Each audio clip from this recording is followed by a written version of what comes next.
யூபிவிசியில் kitchen பண்ணுறனால என்ன use? நிறைய செலவு பண்ணி ப்ளைவுட்டில் இன்டீரியர் பண்ணும்போது கரையான்னாலையும் தண்ணீர்னாலையும் டேமேஜ் ஆகி யூஸ் இல்லாமல் போகிறக்கு பக்காவான வாட்டர் ப்ரூஃப் மெட்டீரியலான யூபிவிசியில் இன்டீரியர் பண்ணும்போது இந்த பிரச்சனை எதுவுமே இருக்காதுங்க. லைஃபும் வரும், மெயின்டெனன்ஸ் தொல்லையும் இருக்காது.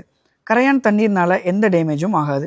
இந்த வீட்டில் பார்த்தீங்கன்னா ஹை குவாலிட்டி யூபிவிசி ப்ரொஃபைல்ஸான கிரீனோபிளாஸ்ட் யூபிவிசி ப்ரொஃபைல்ஸை யூஸ் பண்ணி ஃபுல் ஹோம் இன்டீரியர் ஒர்க் பண்ணியிருக்கோம். இந்த சைட் மதுரையில் லொக்கேட் ஆகிருக்குங்க. இந்த கிச்சனில் ஃபுல்லாகவே கிரே கலர் ப்ரொஃபைல்ஸ் யூஸ் பண்ணியிருக்கோம். ஷட்டர்ஸ் எல்லாமே with soft closer and profile ஹேண்டில்ஸோடு பண்ணியிருக்கோம். Variety of tandem boxes in different சைஸஸில் with removable cutlery tray and plate ஆர்கனைசர்ஸோடு யூஸ் பண்ணியிருக்கோம். வால் யூனிட்டில் கிளாஸ் ப்ரொஃபைல் ஷட்டர்ஸ் யூஸ் பண்ணியிருக்கோம்.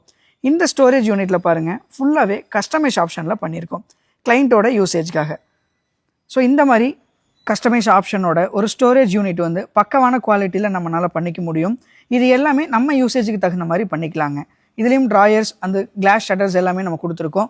பேக் சைட் ஸ்டோரேஜோட பார்ட்டிஷன் ஒர்க்கும் நம்மளால் பண்ணிக்க முடியும். இதே மாதிரி குவாலிட்டியான இன்டீரியர் ஒர்க் யூபிவிசி யூஸ் பண்ணி உங்கள் வீட்டுக்கு பண்ணணும்னா ஸ்க்ரீனில் இருக்கிற நம்பரை உடனே காண்டாக்ட் பண்ணுங்கள்.